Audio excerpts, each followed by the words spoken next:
Hello, in this video I want to show you how to add different payment method in Roku TV. To do this, first we'll need to open our settings, then scroll down to the payment methods. Inside, when you click on add payment method, you will see something like this. Now you will need to enter your card number.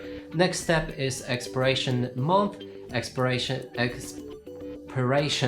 year, security code for your card, and postal code as well. Then when you're done, you can click on save payment information, and next time you'll buy something using Roku TV, you'll be charged on that card. And that's it for this video. Hope you like it. Please consider subscribing to our channel, leave a like and a comment below.